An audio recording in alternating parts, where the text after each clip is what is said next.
Good evening, ghosts and goblins of the night, and welcome to another nerdy talk show where we talk nerd. First of all, welcome to our first Halloween episode of the month. Looking forward to that. We're going to be having a special guest tonight, Anthony D. Grate and Anthony J. Rapino joining us later tonight at 9 o'clock due to help promote their book. I also want to apologize if my news this week's a little bit crazy with the hurricane going through. We're okay, by the way. We're getting through all right. So, yeah. We got that coming on for you. But first, tonight, we got trailers for... Wait for it. Bah! Halloween Ends. Who else? What else? Oh, yeah. Deadpool 3. And the next Treehouse of Horror. Looking forward to that stuff every year. Also, a little interest stuff. We got a new Planet of the Apes movie in the works. Some news was released this week. I'm actually more... I mean, I can imagine a lot of people aren't really interested in this movie franchise, but I am, because, like, I really want to know what they're going to do with the franchise afterwards, but whatever. Also, some news with McDonald's introducing an old nostalgic thing for the adults with some interesting stuff going on. And lastly, we got some Power Ranger news that's going to be told to us by Jablonski, our state-of-the-art Power Ranger fan. All that and more tonight on another Nerdy Talk Show. Cue the Halloween opening!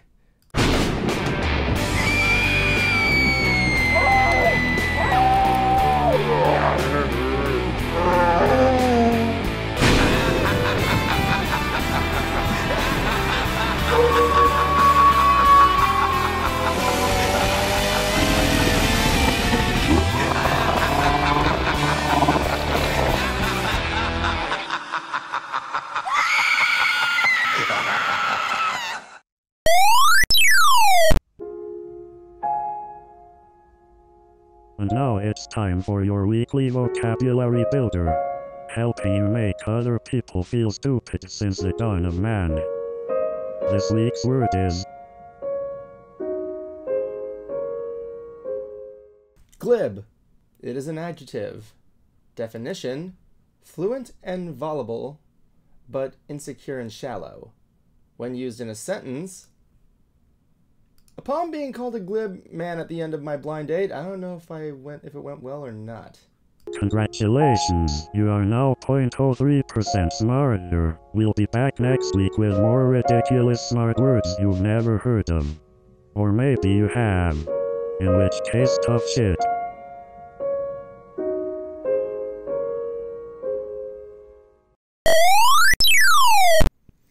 Good evening, everyone, and welcome back to another nerdy episode of another Nerdy Talk Show where we talk nerd. I'm Evan, and I'm just here to get things set up right now. The others are here right now, and I'm looking forward to talking to them about stuff like that. Right now, I apologize, I don't have them on screen. I'm just getting things readjusted. As usual, this thing goes nuts. I don't know why it had a hard time letting you guys in. I apologize. It's weird. You're weird. No, it wasn't letting me in. It literally the literal voice chat was not appearing. Is it appearing now? No, yeah, that's why I'm in. But like it really wasn't there. Maybe there was like a settings change or something like that that might have went wrong or something of that matter. Oh well, I did some stuff. We'll take a look later on at the end. Anyway, as usual, I'm joined tonight with my usual hosts, Kuma the Sleepy and Jablinski. Concert Cruiser had some personal obligations. He will not be joining us tonight. Oh wait, hold on. I need to change this name on this profile now to the Spooky. Kuma the Spooky. Yes. Just like how he's Justin Jablinski. What did you think of that new opening? I loved it. I'm just happy you changed mine. Kuma the Creepy. Yeah, again, nobody wants to be called that. I don't know. No, I don't get it. Dude, not even the person that played the creeper in the freaking Scooby-Doo movies didn't even. Okay, you want to know something I recently figured out about that character? I think I might have mentioned this before. I apologize. I know what you're talking about. He's the guy that's like creeper, that guy. Yeah, creeper. Actually, no. Believe it or not. There's actually been a recent misinterpretation of what he was saying. He's actually no, he's saying paper, because here's why. He's in the episode itself. when they see the creeper, he's like, that must be the creeper. And he's like, paper, paper. I think he wants the deed we're holding, or something. So that's what he's saying. People just misinterpret it to creeper. But hey, let's face it, him just saying creeper over and over is just hilarious. At no point does it sound like he's saying paper, though. I know that's the whole episode. I know, but apparently that's the whole thing, though. I think someone found like a script or something, or like listened to it carefully, or like with the context of the lines, and it was like, what? Okay. Then again, Hanna-Barbera is a weird thing. Anyway, once again, we'll be having Anthony J. Rapino and Anthony D. Grate joining us tonight at 9 p.m. We're going to be talking about doing an AA meeting. Yep, it's actually going to be the first time we're actually helping to promote something this time. Their upcoming book, Tommy and the Order of the Cosmic Champions. I will be honest with y'all, due to like some of the power failure and shit over here, I wasn't able to like look up some of their stuff, only just like what y'all posted a bit. But overall, like the idea of the book does sound pretty cool. It does. We're going to let them talk about that later tonight. But first, since Jablonski's going to be their green room guy, I'm going to let him go first by talking about Power Ranger Week. So, Jablonski, I just want to say up front here, you were talking about Power Ranger stuff, and you were just really excited to talk about Power Rangers, because we all know it's more than time. Yes, actually, so Hasbro PulseCon happened over this weekend, and a lot of good stuff came from it. One of which is new information along with the first looks and whatnot. Pause for a second. Evan, it's focused on you on Twitch. I know, I'm working on that right now, don't worry. Keep going, I got you. Okay, and is for the newest season, Power Rangers Cosmic Fury. Now, we've gotten some first looks at the original set, at the mostly original suits, and also what Sentai is going to kind of be adaptating. And this one's actually been kind of long known, or at least long wanted, is Q Ranger, which is space themed. However, they are only using the Zord footage from that series. Really? For this season. What was it? You said Q Ranger? Q Ranger. Yeah. Okay. Now to me that just sounds like another version of on Netflix there literally is a there's a show called Q Force. Oh my God! Let's not talk about that. No, we don't talk about that. We don't talk about Q Force. We don't talk about Q Force. I'm just right here going like that. That just sounds Q Ranger just sounds like another like spin-off from that.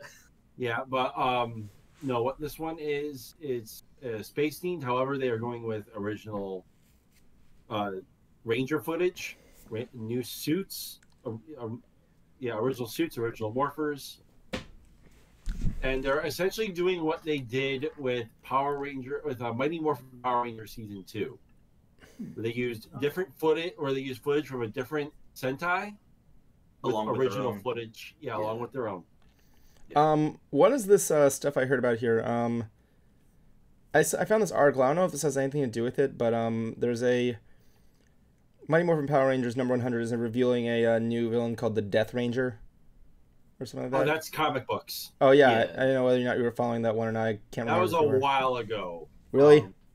Yeah, that was a while ago. 3 days ago, actually, but yeah. No, we've known about the Death Ranger for months. Oh, didn't know. Yeah, it's like the same thing of like with the Green and White Ranger, where you knew about them, but Death Ranger, weird, complicated right now because I haven't been able to look it up in the comic.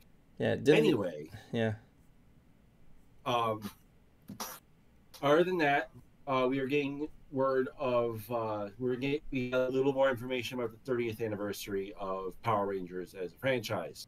That is really amazing for the series that it is, and just like the idea of how it came forth and like being popular both in Japan and then like bringing it here into America, but just only showing just showing like some of the cool Sentai scenes and all like that, and then just because again I don't know when you probably started with it, because like I started with like the first ones here in America where it's like same. I started with Mighty Morphin. Yeah, and then like their movie, and then it came to the second one, which all in all I really liked. I think I stopped watching at what was the fourth iteration of them? What was the theme? Ah, dang. He's at No. Lightspeed Rescue. Was it that one? I Because I think was it was thinking like I think that was like where they were the police, right? Like, Yeah. No. Police was SPD. SPD. Okay, Yeah. I think that was the fifth one. Hold on a second. Let me look it up for you. Fourth season. What or was fourth season iteration of four Power Rangers. of Power Rangers? I looked up fourth season. What was fourth iteration of Power Rangers? Let me see. Yeah, because it was Morphin. It was Morphin, Zeo, Space. In Space, Lost Galaxy. No, I think I might have skipped one. It might have been the space one. No, it was no, Turbo was I think though. Yeah. Turbo was when they had the cars and everything. Yeah. Yeah, fourth iteration was I think it was like third or fourth iteration was Turbo. Okay. No, yeah, it was In Space actually. Lightspeed Rescue was the seventh. It looks like. Okay, so what was the fourth one? In Space. Okay, I think that's probably where I logged off. I think the best one. Well, it had the best song. I think just at the time I wasn't like into space because the whole thing like when as you're a man you still have like the love of like three things. Yeah. Yeah. Oh yeah. Sorry to interrupt you here. A little heads up, guys, because of the guest tonight, we are not going to be taking calls tonight, just so we can get our news through. So we apologize. We'll be back next week. But yeah, for me it was interesting. I stayed with Power Rangers until Jungle Fury. I dropped off until I essentially dropped off the Disney era of Power Rangers, with, I think maybe the exception of Time Force. Yeah. Then I picked it back up in the Neo Saban. I dropped it off a little bit until Dino Charge. Did y'all ever watch like any other type of show that was like similar to Power Rangers or anyway? Oh boy, there wasn't really many of them.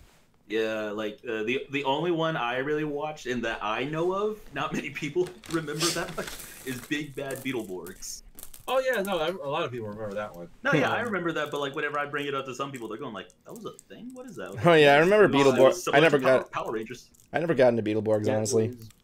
Yeah, I remember getting into Big Bad Beetleborgs for a little while. Yeah, it was the only thing that was similar to Power Rangers is just like the Sentai idea, which was just that. But yeah, which funny enough, Big Bad Beetleborgs was a Sentai.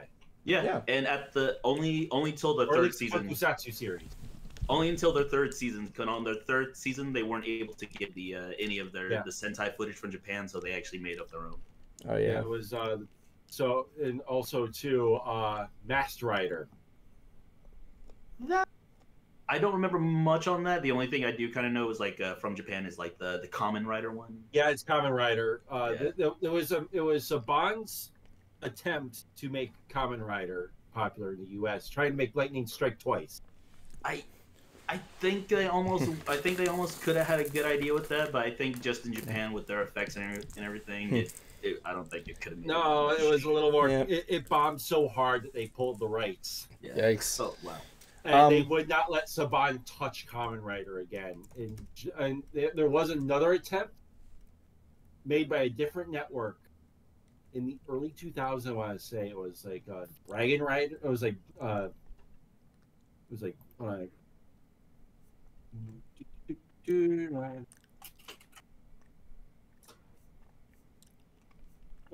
Dragon Knight. Yeah, Kamen Rider Dragon Knight. Nice. It only lasted for about one season,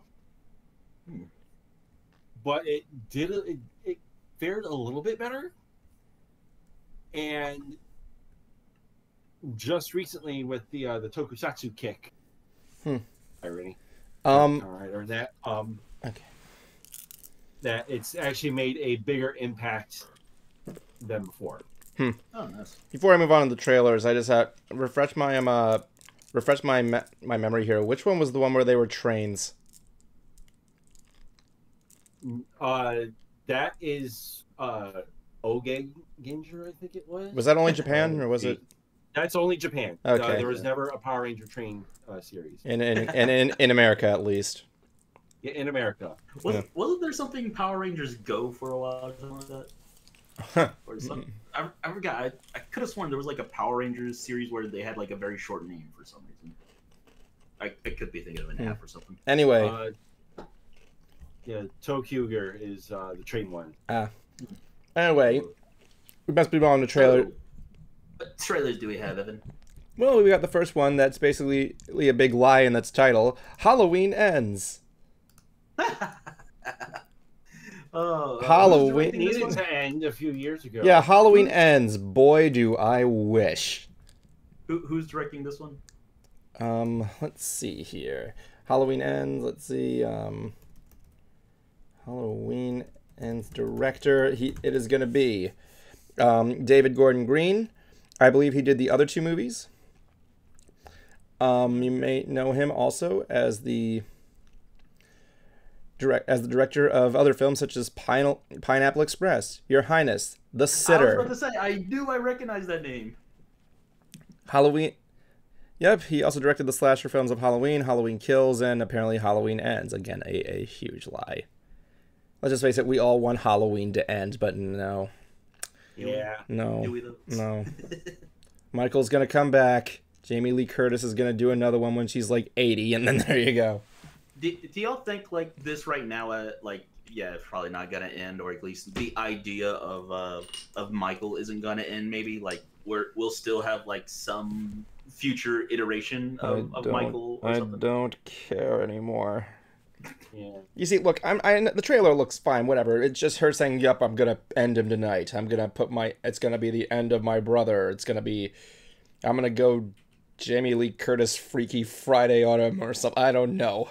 Like, let's see, of all the ways that they've tried to kill him, at what point do you just say, "Fuck it"? They should have just ended it at H2O. They had the perfect ending. If you don't know how H2O ends, little spoiler here.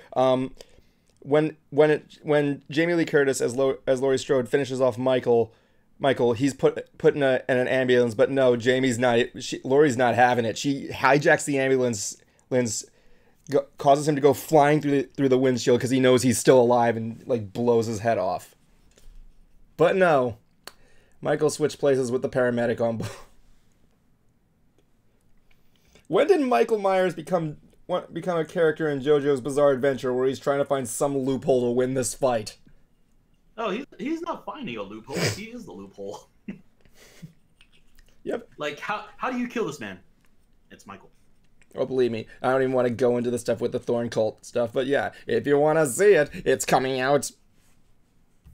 Do I even need to say when? This Halloween. It's coming out in Thanksgiving. Have fun with that. Anyway, let's move on to the next one here. Deadpool 3 being confirmed. Damn time.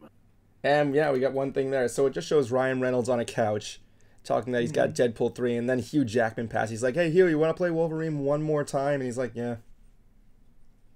I mean, I actually liked it. I mean, I will say that I was not expecting like Hugh Jackman. Honestly, I was expecting like maybe someone like maybe Colossus or like they would have. Oh my God, who's gonna do Colossus? They would have some. Who's gonna do Colossus this time? Didn't his actor die or something? I don't believe so. No. I thought his voice actor died. I don't remember who. If it's a voice actor, I think it would get someone else. But like, I don't think the actual actor that played him died. Yep. But there was another trailer they released where Hugh Jackman and Ryan Reynolds are sitting on a couch, right? Mm-hmm. They're about to explain what happens in the thing, but as soon as they're getting into it, Wake Me Up / Jitterbug starts playing over their voices. Yeah, Wake Me Up Before You Go. Thank you. I always get those song names confused from Jitterbug or Wake Me Up. But like what's cool is my dad is a fan of this guy on YouTube named John Boy who does lip reading videos on sports games where he can basically read the lips of people like talking on the sports field that aren't like picked up by microphones, so he can read their lips. So he did a special on YouTube. He did a special on YouTube where he's able to read the lips of Ryan Reynolds and Hugh Jackman describing everything they're saying. And Nice. it's really cool. They're basically just describing random stuff that happens, and there's like, there's an explosion, boom, and everything. It's really funny. So they were really saying. I didn't really expect them to literally say anything that much about the movie. Yep, but yeah, I'm excited for more Deadpool, and we're finally getting Wolverine. Really the idea for Hugh Jackman to come back as Wolverine, because like there was a lot of people were like saying, like it was a rumor saying like, oh, they just paid him the right amount or something like that, or like they got something on him, and he really like posted or did an interview where he said like, no, I'm literally coming back because it's my own choice to come back. Yeah. Him and Reynolds are always a good pal together. Let's just face it. Hugh Jackman was supposed to be the ending foe in Free Man. I could have accepted. Free Guy. I could have accepted that. Yeah. Yeah, it was clearly meant to be Hugh Jackman. Are you guys on Discord right now? Phoenix Nexus? Yes, we are. But we're not doing call-ins today. We are doing chat though, because of our guests, because you have to get through stuff. But yeah, if you want to see that there, it's looking good. I can't wait to see Jackman as Wolverine again. I can't believe that's coming out of my mouth just to see him with Deadpool. I'm not just looking forward to seeing him as Wolverine. It's really the dynamic of Deadpool and Wolverine, which is a similar dynamic of Ryan Reynolds and Hugh Jackman. So the whole idea with their relationship and Deadpool and Wolverine's relationship works. Also, to put they do clear out how Wolverine is still alive. This takes place before Logan. No shit. No, there was a lot of people that were confused about that when the rumor was out there. So apparently, Ryan Reynolds addressed it. By the way, in the MCU, this takes place before Logan. Well, of course it would. Like, I assume he's not going to be old Logan. Timeline. Yeah, or they would have gone with something like that too. Like, but yeah, it would be before old Logan. Oh yeah, obviously, he just probably wanted to clarify because Ryan Reynolds is liking to be a troll or something. I don't know. No, it's not that. It's because so many people want to get the MCU timeline right. Yeah. That's literally a thing if you look it up. People are like batshit going like, okay, so you first start with Captain America, and then like it's all the little like things in the details of just like, okay, so this is what happens in Loki before this movie, so this movie comes after this. It's literally people going to shit trying to put the Marvel Cinematic Universe on a timeline that it works, and it's just like. So where does Deadpool 3 fit in?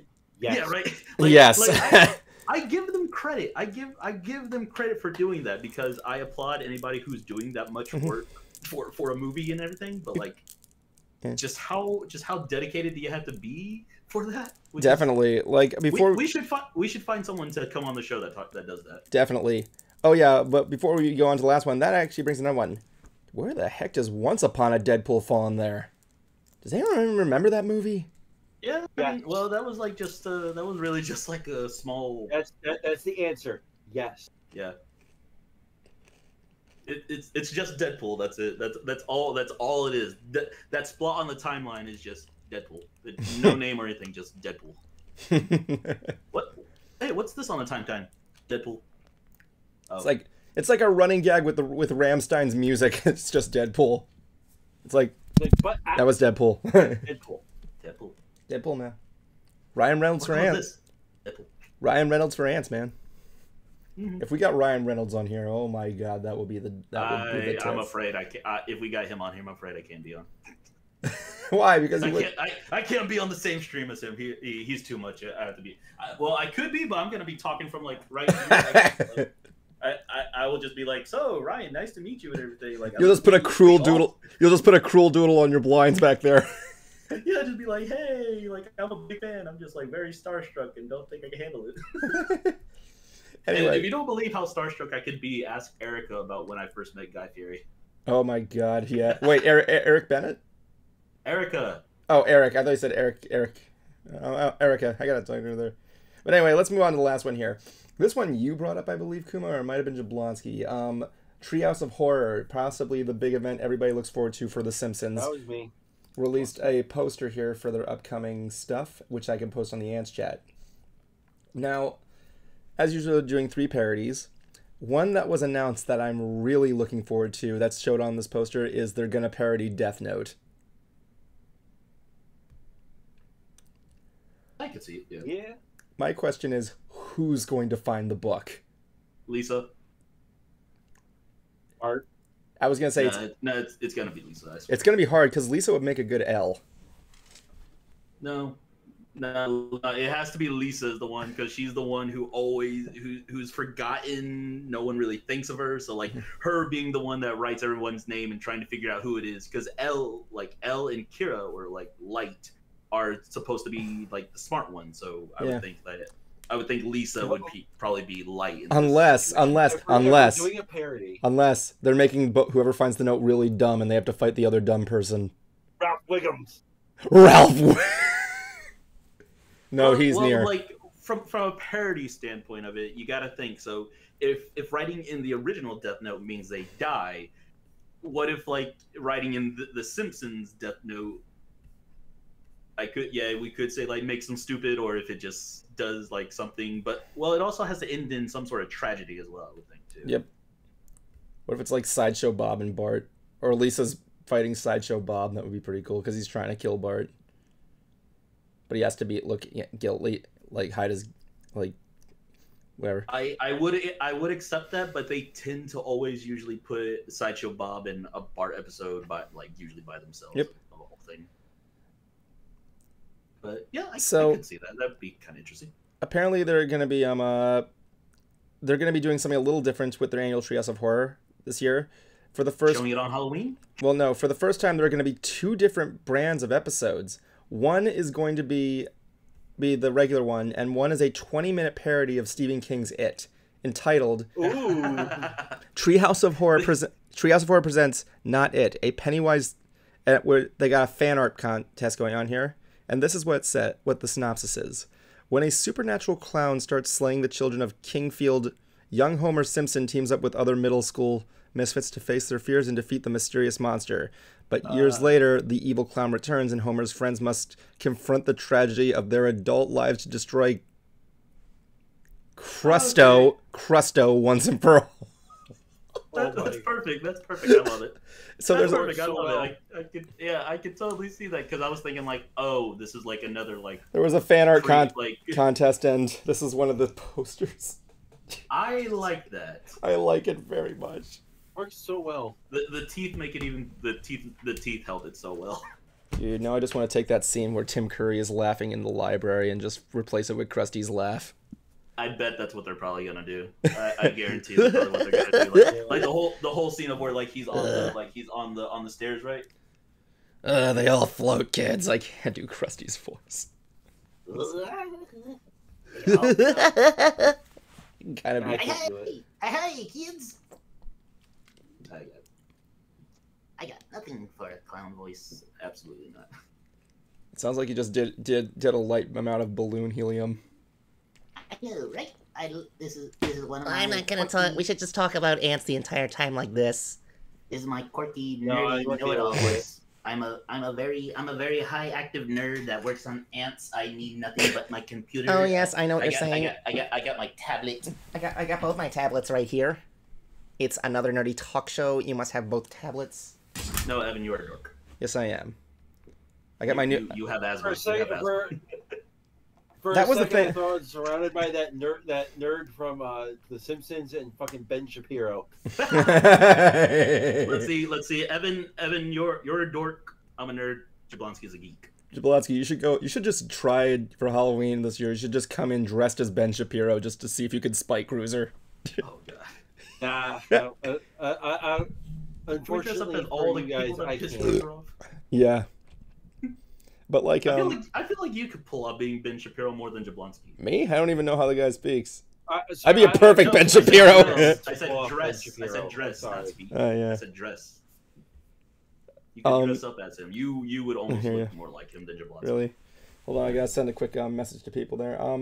So with that being said, I'm going to be talking about another franchise that I'm actually really excited to talk about.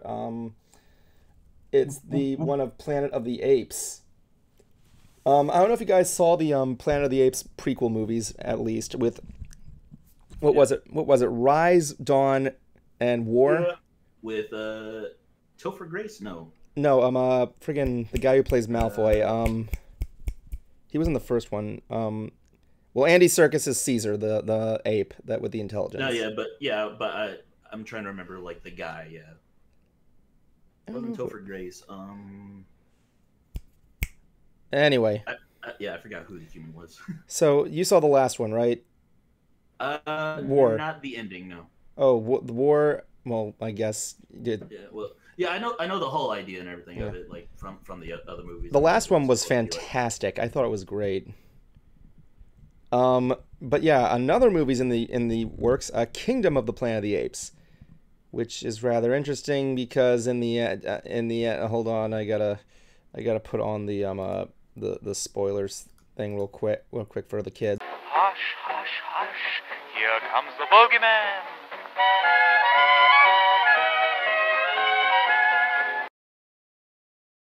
Humans. Okay. Almost. Okay. So in the end of War of the Planet of the Apes, Caesar is killed and dies peacefully at the end after seeing his ape brethren being put in a safe haven.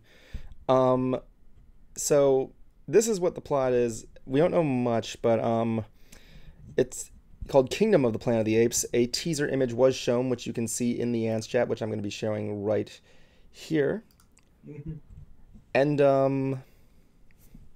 we got an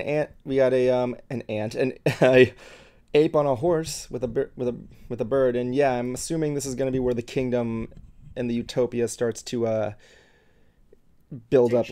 take shape.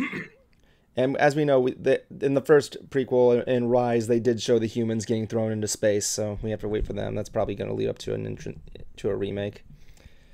And again, I kind of see like the idea of what they're almost doing is like I almost see it going into a complete like similar evolutionary cycle. Owen Teague will be playing the main ape. Freya Allen from The Witcher will be the main human. Peter McCann of The Orville will also have a role, not specific, and production starts next month and projected for a 2024 release. And I'm excited. I like Planet of the Apes, especially the prequel movies. I'm just curious on how long. Yes, Kenny, this is the fourth.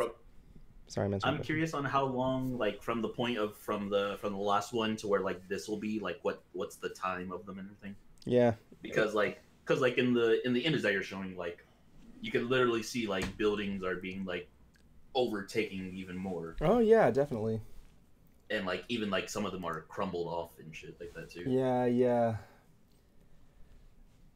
That's crazy because we can actually what looks to be like a maybe a big metro city or like a high city or something like that. Yeah, has this huge waterfall now. So yeah, I'm curious on like what city that is or just what area they're in. Well, it's interesting because I think at the end of War, yes, by the way, Kenny, this is the fourth one. There was a disease that was released that was slowly turning humans into apes. So much that before this guy's like fully embracing ape personality, he actually begs Caesar to shoot him in the head. He can't speak, but he's like going over to a gun and puts the barrel in his mouth and gives the other end to Caesar, indicating he wants to die. It is pretty dark, yeah. Yeah, because it is just, again, you're like, I know like the whole thing of like humans, like we share our DNA with like I forgot how much of our DNA with primates and all like that, but like it is just the idea of like you reverting your own self into like a primal state and all like that. So like you gotta really think of that, of like your whole idea of like your being as well too, just going back into like being either reshaped or reformed and trying to learn how to deal with it. Oh yeah. So yes, I'm looking forward to that. So let's go on to this next news here before we get our guests. I on the other hand would find that kind of cool. It would. I'm sorry, I kind of would, because, like, yeah, I wouldn't have a tail, but, like, I have feet hands. You would have feet hands, man. I mean, I was just at Animal Kingdom with my girlfriend last week, and, yeah, watching the gorilla pen and seeing all the gorillas just doing what they can do with the feet hands. Like, there was one that went... just 2 extra pair of hands. Can you imagine that? Definitely, man. Like, apes are intelligent stuff. Boom, headshot. Yeah, thank you, Kenny. So, let's move on to the last one here. McDonald's is food? I don't know. It's food, right? I don't know. Like, I don't eat there anymore, so I can't really speak for anything on there. occasion, and this time was freaking. Dude, you I can't. tried to avoid going this time, but You tried. Yeah, Fucking- we get it. Y'all want to be healthy? Fuck off. No, it's because No, I'm saying it's because the local Arby's ran out of fries. Everything. I'm not joking. No, I'm just right here. You go like, oh, Arby's, you can't just be at home and eat something. I was like to say, it's like I know, but at the same time, it's like you're like the Carl Bertanonalewski. What are you getting healthy for? You're just gonna die. I forgot who it was. I think it was Bill Burr that said like, once they put the salad on the McDonald's menu, they already knew they were fucked up. Yeah. or something like that. Because again, it's the idea of like, again, have y'all heard of that story of the guy that sued McDonald's because it's making him fat? That was Morgan Spurlock, wasn't it? I think that's what it was. The Super Size Me deal. Just that whole stupid idea. I'm sorry if I consider myself a big person and fat at times as well too, but like, I'm not gonna go and blame a fucking restaurant for that shit. Exactly. You bought the food, you wasted your money, you're paying to get fat and die. Yeah, you're not handcuffed right there while one of the McDonald's servers going, eat. Have all the donuts in the Freaking world. the fucking Ronald McDonald behind you, loaded with a fucking loaded gun of ketchup. Yeah, he's like that one Batman villain, the condiment friggin' He is the fucking condiment king. condiment king. Anyway, let's get it's a bad idea. I'll go on a full rant. It's a bad idea, but here's a good idea. They announced this week that they have plans to introduce adult Happy Meals, complete with free toy. I have been saying this for fucking years. Yep. Yeah. Now I don't need to feel awkward going up to the counter and asking, "Hey, can I have one of the toys, please?" I feel like it shouldn't say like adult kids menu. I should say child adult menu. So the man child meal. Yeah, basically that. Then like they have like whoever has to go up there to be like, yeah, I'm a man child. According to this article, they said the Cactus Plant Flea Market box is a collaboration between McDonald's and the famous streetwear brand, and will roll out to participating stores starting October 3rd. Unlike the smaller menu items included in the classic Happy Meal, the Cactus Plant Flea Market box will feature either a Big Mac or a 10-piece chicken McNuggets, as well as a soda and fries. Inside the box will also be one of 4 collectible figurines of McDonald's mascots Grimace, the Hamburglar, and Birdie, as well as a Cactus Buddy. I actually have photos of it on the Ant thing. Like, here's the Ant Chat. Yeah, the Cactus Buddy looks like something a kid drew up and was just like, I'm done. I actually want to at least get one of these just to have it. Oh yeah, I might actually break my curse and go out to get one time. Grimace looks like the only thing that would be considered like for Halloween. The others just look like they were manufactured and just like. It'll be just in the fucking Halloween buckets. Yeah, if they have the bucket. That's my October in a nutshell. It's gonna be one. I'm gonna get one of these, and when the bucket comes out, I'm gonna get the Halloween bucket. Dude, if they don't come with it, it'll make everything complete if they come out with a VHS episode of the Ronald McDonald Show. Hell no. You know, the one where Ronald McDonald looks like he just did a whole bunch of crystal meth and his hair sticks up like crazy. but no, yeah, just like I get the idea for Halloween and everything, but like the idea for them to just have these 2 eyes really is just like, I feel like someone at the manufacturer for these messed up and was just like, oh wait, these are being released in October, save them for Halloween. So yeah. Yes, because all we know, Halloween characters only have 2 eyes. Right. You said, I think you mean to say 4 eyes, but thank you. I've been saying this for a few years that the major fast food companies should have like adult, even if it's limited run like this one is. They should have adult size fucking like kids meals and have a collaboration with something that do something like this. I was gonna say they do. They're just called meals.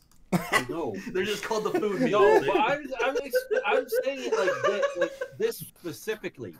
I'm not No, saying yeah. like No, I know oh, what the you mean. I know combo. what you mean, but I just mean like they could just add something to the meal instead of calling it something. Is what I mean. It's just like Well, corporations, you know, it's all about Yeah. the green. I know, but yeah, A you could have still said, sponduli. because again, it's just the idea of calling this an adult Happy Meal is just something that's just like you could come up with something I so kinda much call better. Yeah, I'm like, am I sold on the name Because like entirely? But at the same time, McDonald's. I'm not going to complain of them The doing ham. something like this. Yeah, I'm because not this is either, something but that it's is just the kinda idea cool. of just like calling it the adult Happy Meal when I'm just right here going like, so it's still a meal for an adult that you just put in a box. That's basically it. That's all you're paying for. You're just paying for a box and a toy. That's it. When the Sounds like some sort of special you get at like a porn shop or something like that. The adult So Happy when I Meal. was actually- so when I was looking through the comments on a couple posts about this, and someone actually came up with a pretty funny and yet would be kind of cool idea. You know those little tiny bottle shots of Yeah. liquor? Yeah. One of those in there too. Well then McDonald's has Or to the- apply for a liquor license after that. Yeah. Yeah. Give it 2 more years. They wouldn't. But Oh, I was man, thinking, it's like you pick a liquor, and it would recommend you what soda to go with it. Oh Like, god. Oh rum, my Dr. God. fucking Pepper. You've both seen Demolition Man, right? Yeah. Yes. Oh yeah, where Wait, Taco wait, Bell is wait. like Yeah, wait till when fast food restaurants get that more intense of an idea, because I think McDonald's will be the first to do it, to be like, oh yeah, welcome to the first ever real McDonald's restaurant, and it's a legit restaurant where people sit down, fancy outfits, you literally have to have a dress code to come there. They Yeah. bring out your Big Mac and everything on a tray, or like, those Big Mac and your fries. oh no, not just Big Macs. It's the restaurant version, so they bring out all the international Big Macs and all of that. Have you heard of the it's the McLobster? Oh my God. Yeah. no. Oh my god. Yeah. I can see them bringing that, being like, "Here's your lobster, sir," and Dude. There's the also finest the French fries we McPizza. have for your appetizer. The McPizza, the McSketties. The Dude. the McChicken on a stick. Dude, do you know what the McDLT is? Flamethrower. The McGangbang would also be a special. No. I want to know. Kuma, I have something you're gonna rant about very much. Are you familiar with the McDLT? I think I've heard Oh of my it. god, yes. So essentially, it was a burger. For those who don't know, it came in like a special container with like 2 sides, right? And the object One was side to keep one hot, and the other side one cold. yeah, you have to put. It's just the meat patty and the bun on the other one. The other one's like the lettuce, cheese, whatever. And when you open it, you have to put them together, and it's still like one side is hot, and one side is cold. It's the Bullshit. equivalent There's of a Kuma's. Walmart There he goes. self-checkout. I do remember that bullshit. That was the stupidest other thing I've seen. Where it's just like, Evan, What? it's the equivalent of a Walmart self-checkout. except you have to make your own fucking sandwich. If I wanted to do that, You have to buy your own fucking groceries. I'll get How is that I'll any get the different? ingredients at the restaurant, make it at my own damn house instead of wasting my time coming there. And just not folding it. It's the That's actually stupidest why shit. it failed. Yeah, that's the stupidest shit. It's like just like I feel like taking the ingredients and putting them in the bag would have been even better. That way you could have just mash things up and eat it like a salad if you want. I know, right? Like, friggin', if you don't know, they did advertisements with Jason Alexander starring in them. And, if you want to see a good, parody retrospect on it, look up, 80s Dan, the McDLT. It's so funny. Oh god. The idea with them working with like celebrities and everything, like how they did with ASAP Rocky and bringing out like the ASAP Rocky meal, which is the just, BTS. yeah, BTS. Like Yeah. the idea of just like, oh yeah, BTS orders a nugget meal and a medium drink. Wow, my cousin already orders that. I kind of feel like the collaborations aren't a bad idea. Do I think they're silly? not. Yes. They're not. It's just the idea of just like, oh, this is what they order. It's like, it's nothing special.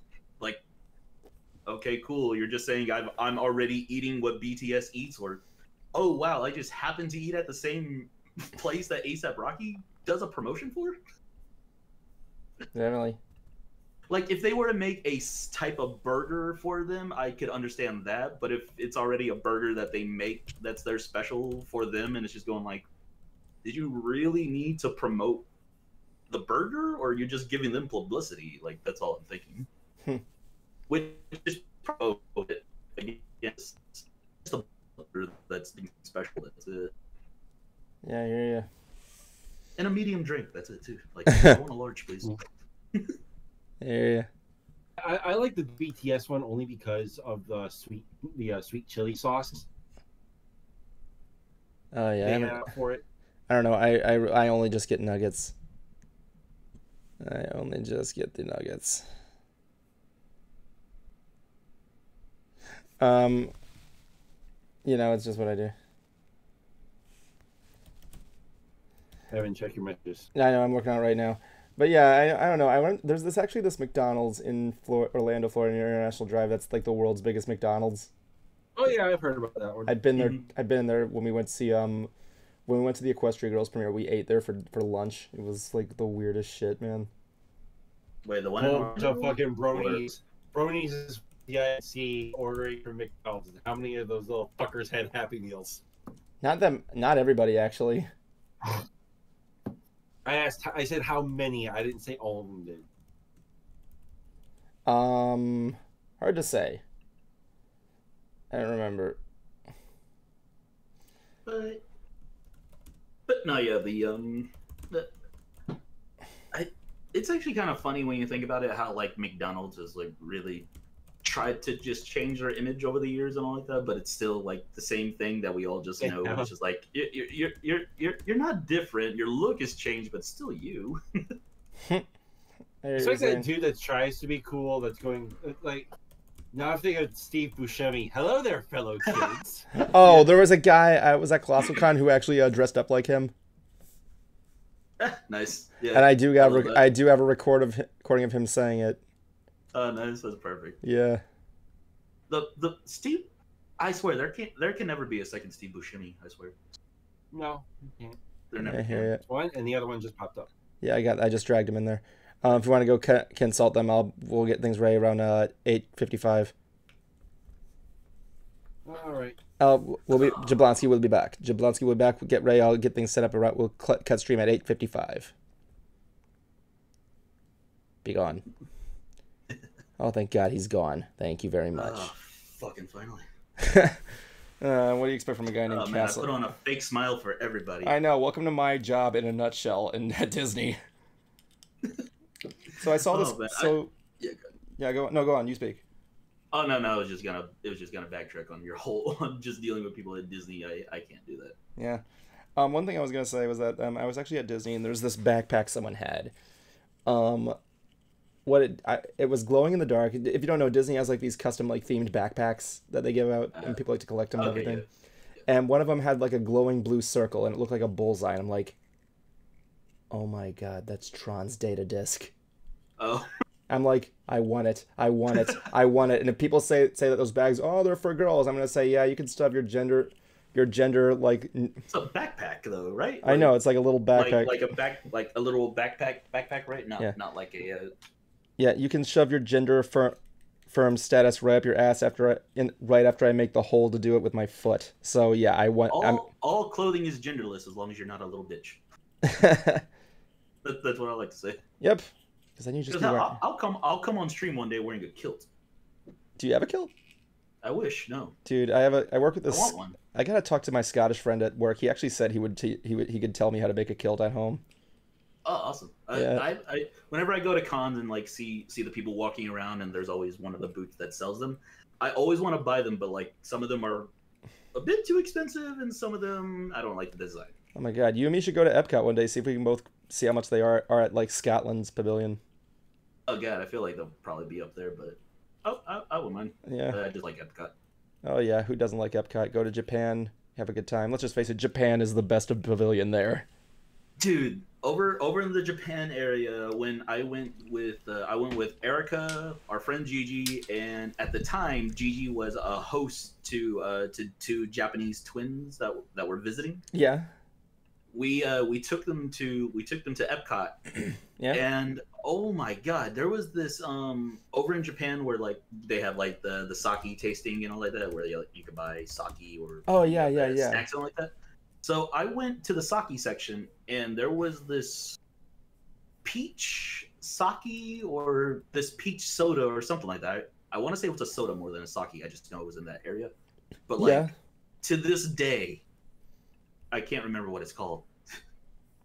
Even if I go visit there, I'm just like, I don't remember. Like I wanted to look it up just so I could find it, like to see if it's on Amazon, so I could have like a case shipped to me. Sweet, man. If you actually, a little fun fact here, guys. If you ever want to see a video of me, Rainbow Dash, our buddy Sal, No Ordinary Balloon Man, and his wife take a trip to Disney World back in 2015, here's a link in the Twitch chat.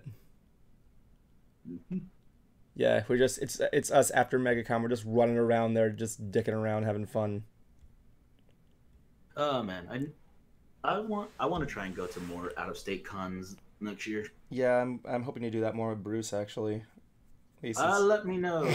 I'll come with you. Cool. And pay my way, or help y'all pay for it. Ah, thanks, man. That'd be cool of you to do that. Yeah, I'm not just saying like, hey, bring me. Bring me. I'm gonna do my own thing. No, Kuba. That's gonna be a hard thing to say because if you come up and say, "Hey, bring me," everybody's gonna lock on and say, "Yeah, it's always a party with Kuma."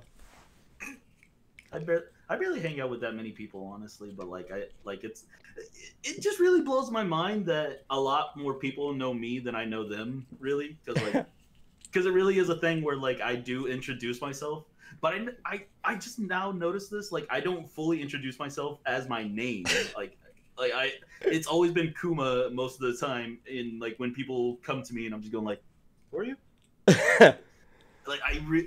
It's not that I don't remember them. It's just that my brain doesn't fathom that's your name. Yeah, pretty much. I know that feeling. Like whenever I keep calling Justin Cruiser. I'm like, frick. It's because I hang out with you guys every week. It's like, what the heck? I mean, I remember that. Like when I first met you, you didn't even introduce yourself to me. You were just a guy there dressed as Chief Thunderhooves. Like, yep, that's me. Yeah, because you were the best one. You were one of the best cosplayers there. I was the only one. You were the best one that was culturally accurate. Yeah, right.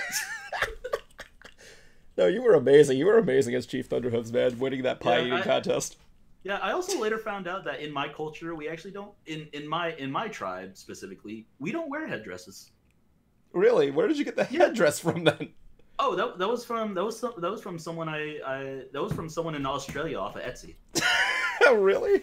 Yeah. That's interesting. Yeah, because the idea for Chief Thunderhooves is that I was trying to find a headdress, but I also wanted to try and find one that had like horns or something coming out of them. Oh no! Couldn't really find like a traditional looking one, so like or like one that had horns on them. So I was just like, a lot of people on Etsy make stuff like that. So I just happened to look up headdress with horns, and this one popped up. Well, I just regret not going to your panel when you came that second year with that you hosted with your my sister. Your sister, yeah, where you did like where you brought in like the whole like Native American culture into the stories there. That was really cool thinking in my opinion. That was literally my tribe stories mashed to make it sound like buffaloes. Definitely, man. Man, that's really funny. Which I love because there was someone that came up after saying like they're also part Native American. I didn't want to be an asshole and be like, "Oh, you mean a quarter?" Because that is one of the things that gets me. Yeah. When people obsess about that quarter Native American in their blood, and it's just like, okay, what does that have to do with me? I can guarantee that it's not related to me. I know, right? It's like crazy that way. Wait, my girlfriend is actually part Native American. Actually, it's really interesting stuff.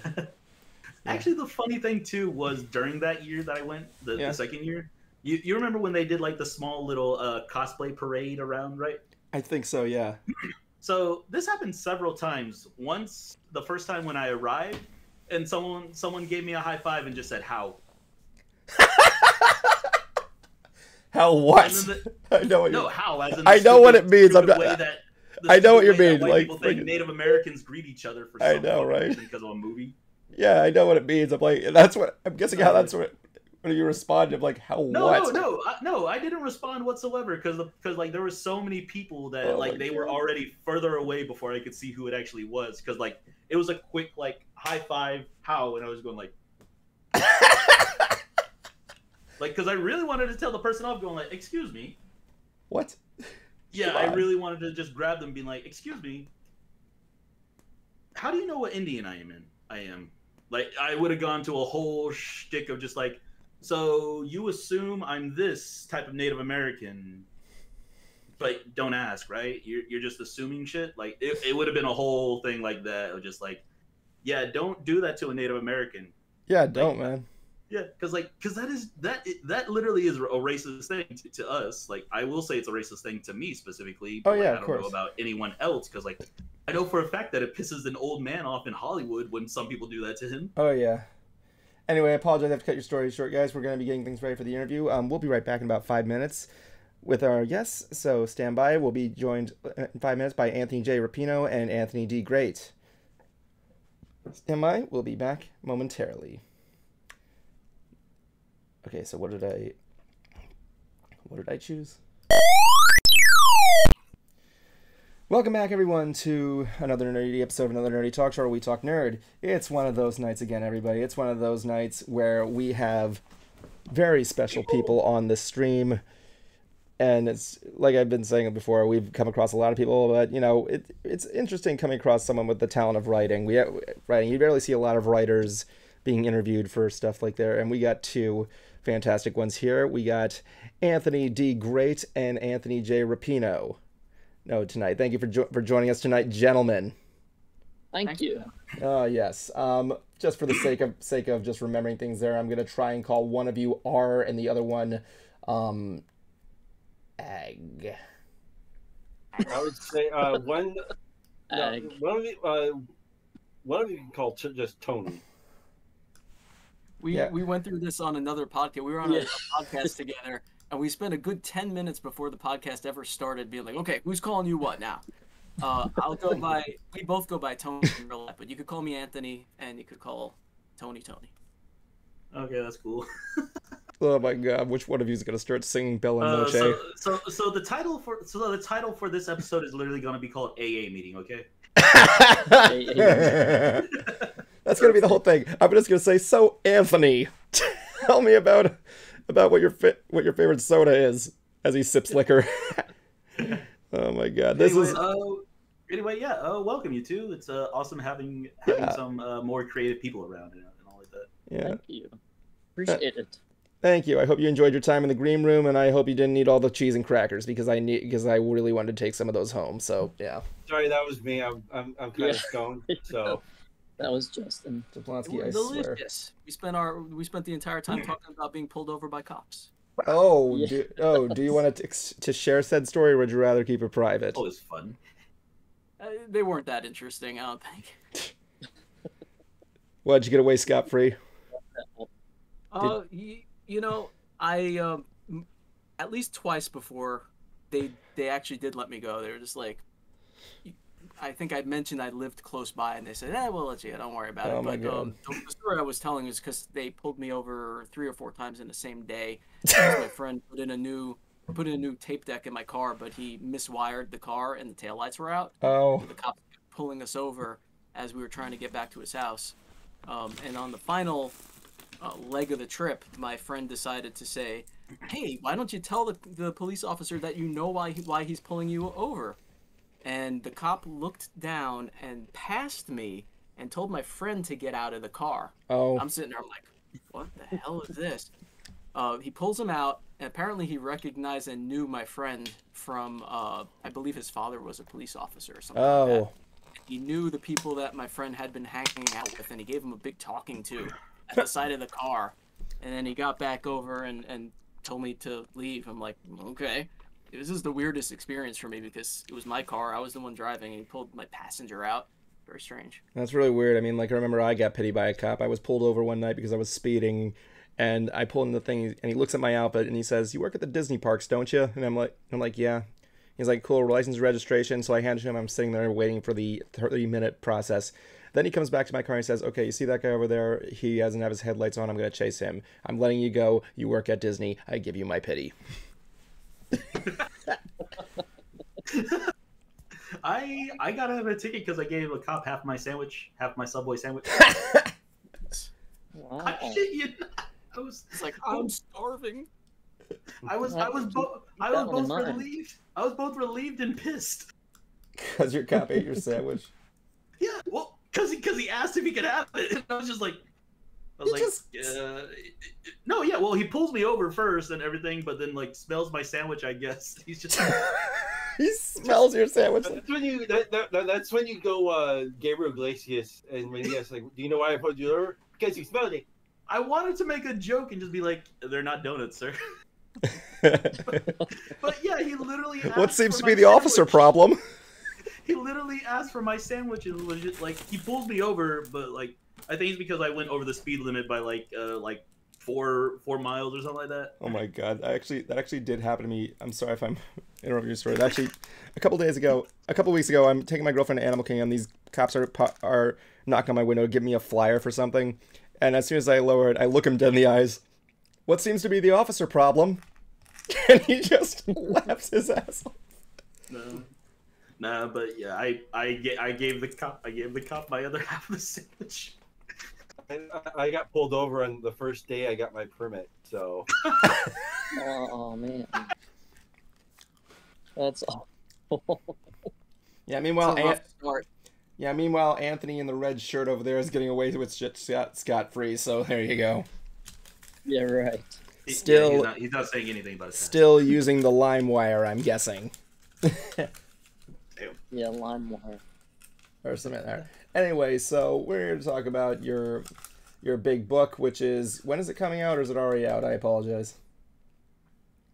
That'll be out on October 18th, so another couple weeks-ish. Yep, your book here is called Tommy and the Order of the Cosmic Champions. So tell us about your book. Tell us about this story that you got here. Actually, start with that title first. What was the idea on the title? Huh. Yeah, no one's asked us about that yet, I don't think. Have they? No. That was your... we had gone back and forth on a lot of different things there, but trying to get real clever with...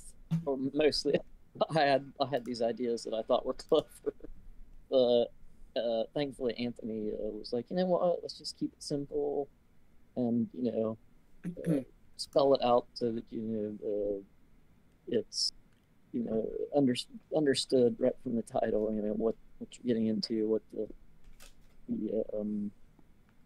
what world you're getting ready to go into. So, and after a while, I was glad that he kind of made that call, because it ended up. I can't think of it being called anything else now. Yeah, I'm trying to. I may look a little bit because I'm seeing if I can open up the file, my Scrivener file, because I'm pretty sure I had like a big list of all the options. We listed them out somewhere. I'm kind of curious. I can't remember what any of the other possible titles were. But yeah, we played around with a lot of different stuff. Oh yes, yes. I want to ask how many began with boy and boy in boy goes to, or something like that. It just began with boy. I want to say my placeholder title that I named the document before I really started writing anything was Tommy's Journey or something like that. Oh yeah. Which never was meant to be an actual title for the book. It was just kind of like my placeholder for it. But do you remember any of yours, Tony?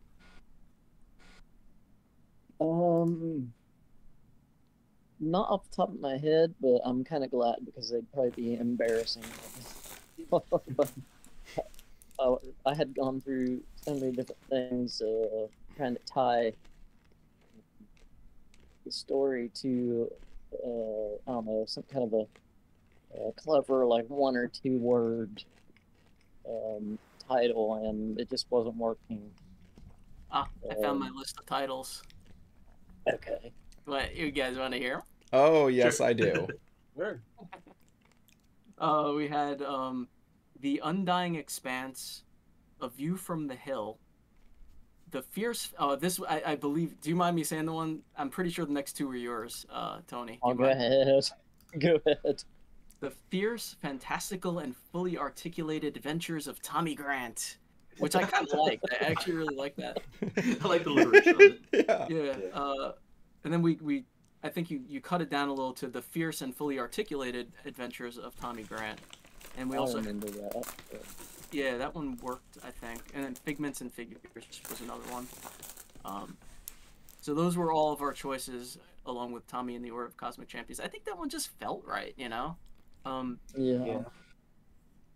It's always a good one to keep it like short and to the point. Like you said, you want people to know what they're getting into and everything like that. Yeah, exactly. Definitely. I find with titles, once you hit the right title, it just, you know, It rolls. yeah, just kind of feel it.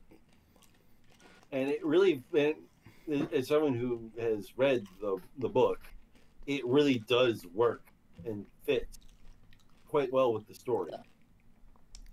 Thank you.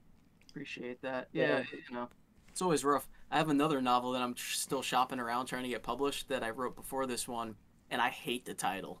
And I'm convinced that it's because of that crappy title that it hasn't been sold yet. And that title will be? The Precipice of Nowhere. Ah. Yeah, not great. Oh, sounds great. You know, it's Sounds not okay. going anywhere. It's a book about nothing. How do we know when it's over? It's perfectly there. I don't know. I'm waiting for someone to come. The name's pretty sweet. It's pretty understandable, and like just the cover of it as well too is just like very eye catching. Yeah, let me just post that cover there again for the kids to see there. I mean, look at this stuff.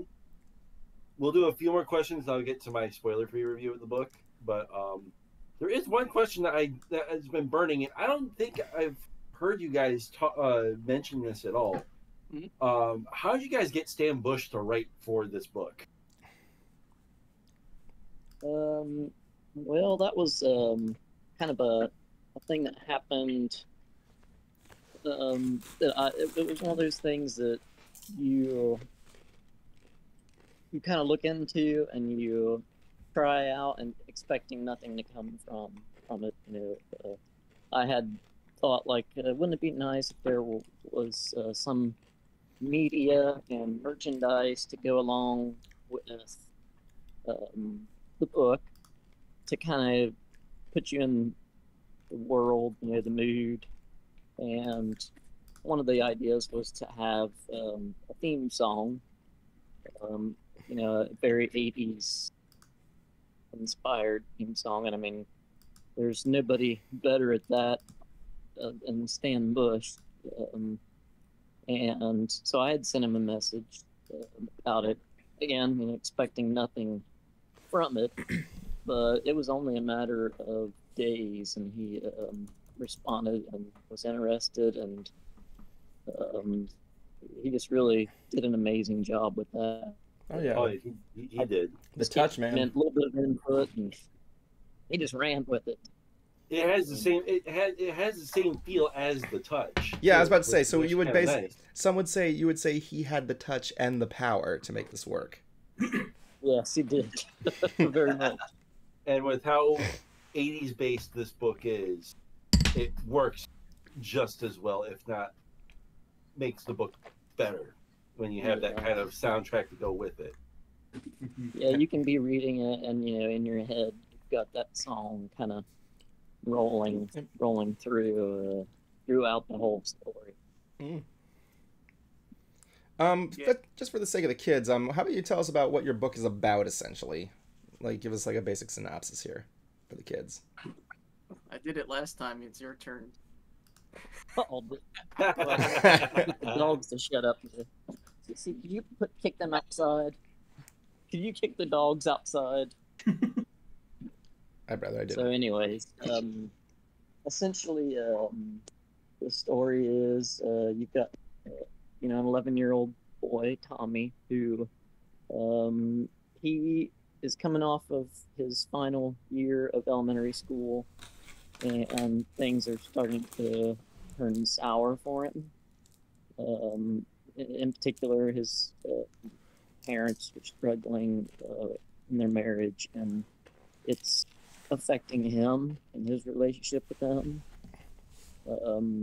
He's dealing with a best friend who is becoming more and more distant pretty quickly, and just the changing dynamic between friendship, as you progress through school, and so he's trying to find ways to cope with that, feeling kind of alone. So he does that through his fandom of this Order of Cosmic Champions cartoon and toy line, and so as he kind of more and more deeply uses that as his coping mechanism, he starts to have these experiences, and he's trying to deal with his emotions while also letting himself be lost in this world of the Order of Cosmic Champions, and eventually he enters a contest that he kind of puts all of his effort and all of his hope into to create a character for the toy line in the cartoon.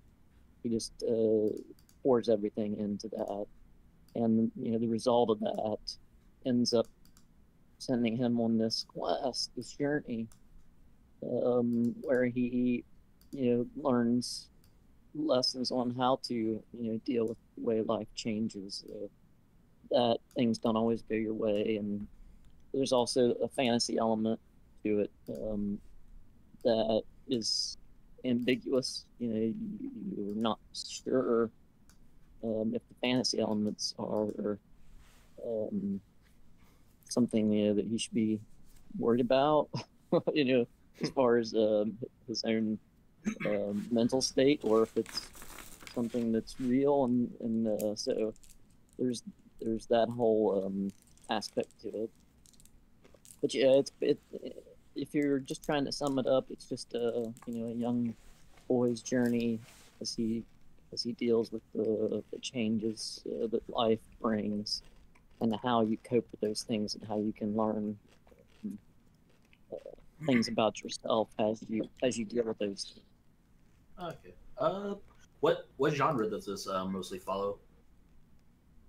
When I answer that question, I throw so much crap at people's faces. I'm like, well, but what I gotta get, it's a YA, although I'm hesitant to even call it YA anymore. I mean, it really is for anyone. I think the webpage says, someone mentioned that the webpage says it's like for 10 to 13-year-olds, but I mean, you could be 50, 60 years old and read this and have a good time with it. But it's a YA intrusive fantasy coming of age story set in the 1980s. Whoa! Okay. That's pretty sweet. When the heck was that? It's interesting to read the reviews as they come out, because everyone sort of has a different take on. Tony mentioned the ambiguity of the fantasy elements.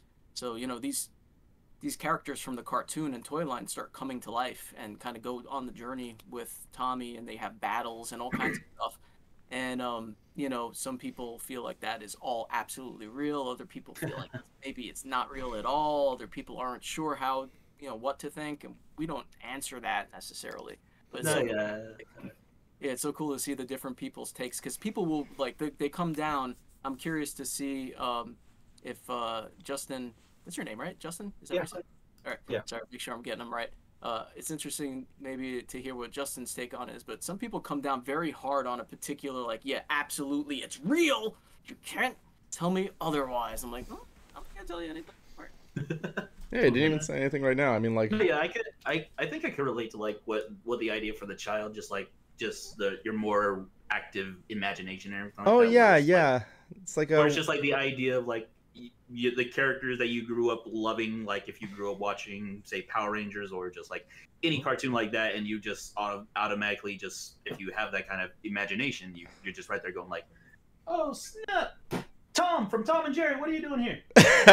Yeah, they're my favorite Power Rangers. Yeah, I'm getting like a whole like where the wild things are kind of deal with that. It's pretty interesting stuff. Because like exploring like the fantasy and imagination, I feel like is a really good, interesting for people to relate to. And like you said earlier that this was more like an open audience that you feel like this could go towards, right? Yeah, when I first started writing it, I didn't even really think about it as a YA. That kind of came a bit later when we're like, oh yeah, we could market this as YA because of the subject matter and the the tone. It was, I think, worked for that. Well, that's good because initially I think Tony was more like thinking our audience would be, and I agree too, that probably our primary audience is split between a young adult audience and people our age who are, reminiscent of the 80s and remember He-Man, Masters of the Universe, and perhaps know about that character creation contest that we were riffing off of. And, I see that in the reviews because we had a bunch of reviews from like mothers with kids who were talking about reading it with their kids and how they, felt like both the kid and themselves, they felt connection to the stories.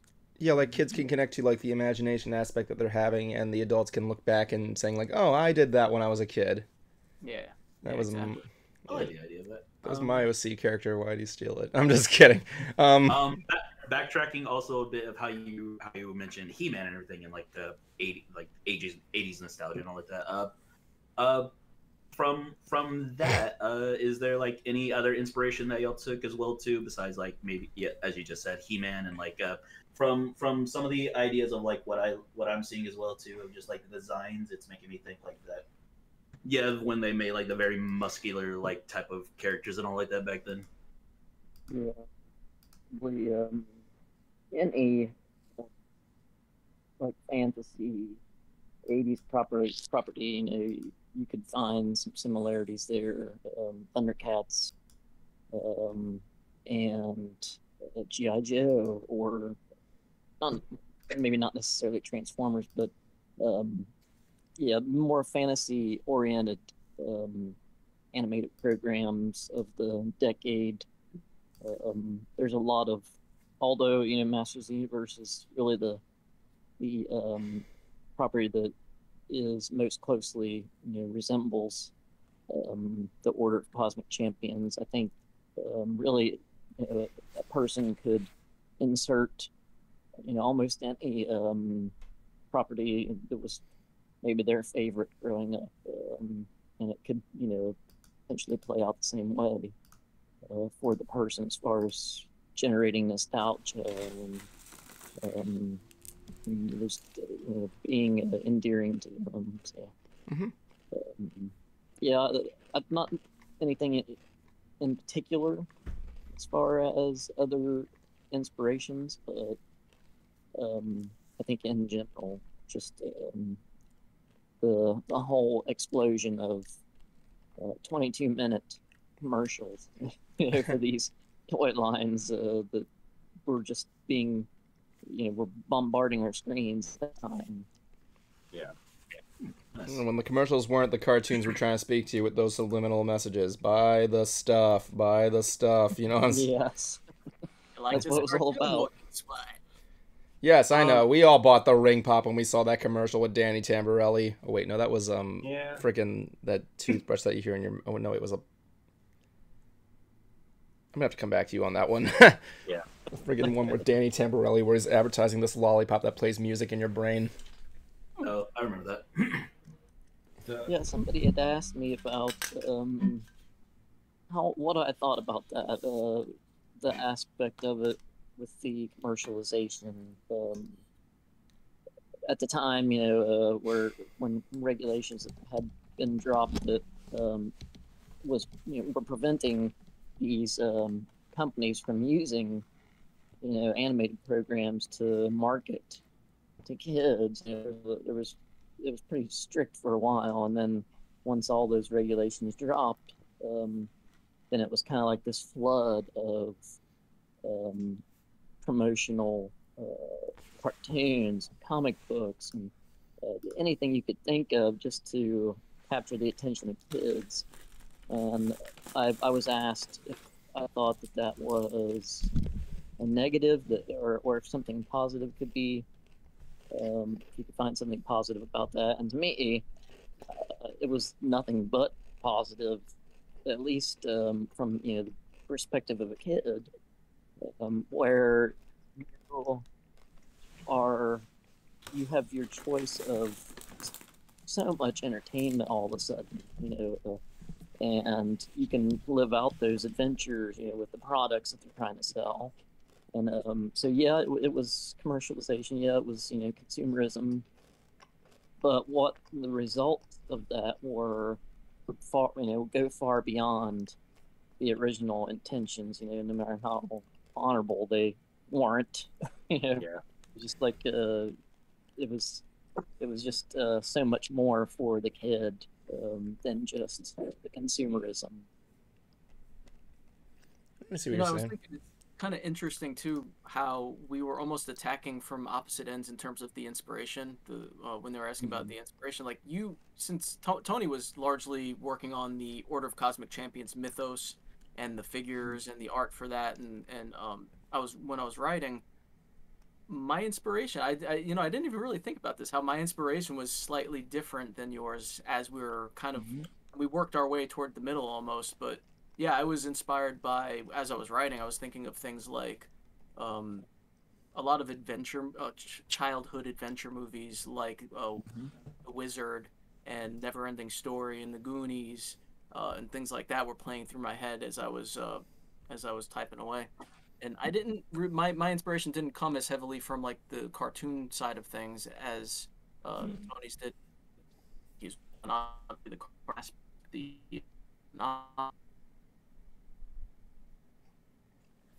That's really interesting, honestly. And I like how, again, you're going with the like whole 80s nostalgia like look with the merchandise you guys got going on. Wait, he's gone. Where did he go? Where did he go? Oh no, power. We're down to Tony. We're down to Tony. Everybody don't panic. We are on a manhunt. We must find him. Jablonski, find your friend. Jablonski, find your friend. Find your friend. I know where he is. Oh, I see him. Here, let me bring him back here. Veni Vidi Vici. Wait, hold on. Veni Vidi Vici. There we go. What happened, buddy? You trying to flee us? Oh yeah, Jablon. Was that just me? That's just Huh, okay. I think my internet has been going in and out a little bit today. Sorry if that happens again. Nah, it's okay. Hop back on. If you do, just go back in general one, and I'll just I'll just drag you back in. Okay, right on. Yep. It is October, so it's probably the Wi-Fi ghosts are haunting you. I know, that's why I did the Halloween opening. Also, but yeah, I was gonna say I like how you went like full on out here with some of the products you got here. I like what you did with the cassette flash drive that's showing like which has the cassette in there with the flash drive, and there obviously has the single on there. Thereby, I'm going to assume Stan Bush's song in there. I thought that was cute. Along with the viewfinder and everything. There was the idea that, again, I wanted to have some emotional items that you could have, to almost bring some of Tommy's world and have it in hand. So, in particular, music, which can really stir emotions and things. And I wanted to have some music that you could kind of attach to certain scenes in the novel. And it would be up to the listener, where they would be most appropriate in the story. And just the idea of having it on a cassette, it would have been nice to just have it on an actual cassette, but so few people have that. Yeah, so few people yeah, Ozzy Osbourne did it just not so long ago with his recent albums. Yeah. It's just a fun idea I didn't even realize that that a cassette, or a USB drive disguised as a cassette even existed, let alone that you could have them, produced, customized, and whatnot. So that was pretty neat. I'm sure when the person that got the call to make that, they were like, "Someone wants a cassette."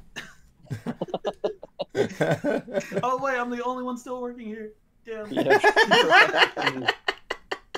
They still make those? I've seen some, honestly, but but they're always like the converting kind of thing, Bro. where it's like the cassette, but like has like the cord next to it or something. Oh my god, bruh. If they still have, well, obviously they have to make one cassette by like holding the recorder next to the digital version and just having to like put that on the CD. You know what I'm saying? But yeah, besides the cassette and everything, I actually do like the little the viewfinder thing. It's pretty sweet.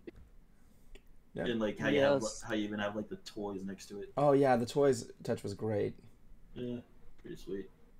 Like you guys really went all out. The action figures were the original idea, because obviously Tommy is obsessed with these action figures, and I thought, man, it would be nice to have at least one or two of the actual characters as actual action figures, so you could really have a feel for what he's so obsessed with, his property is so obsessed with, and that, I mean, the process of doing that is so laborious and tedious, and it was all new for me, so it was a lot of learning, going and making mistakes, and some costly mistakes. Well, 3D printing must not be easy. I know what you're saying. Right. But in the end, everything turned out all right, and just in time too. Mm-hmm. I wasn't aware of this, I don't think, on any conscious level until you were talking about the commercialization of cartoons and things in the 80s, and how there's all the merchandise and whatnot. It didn't occur to me that how meta us doing that was in having all this merchandise for the book. Not only meta as it's coming from the book itself and the story itself, but just in the sense of it being very much like an 80s thing, where you have the property and all the stuff after it. Yeah, I don't know. Very cool stuff. Yeah. Well, you could say there. I mean, yeah. Oh, go on. Tell me. I can say it's very cool stuff. Recently. What's that? That I attended, and they gave out some of those action figures to entrants to the convention, and it was just really neat to see those, people carrying those around and seeing this part of Tommy's world actually in somebody else's hands. Yeah. Very neat. Interesting stuff. It really is.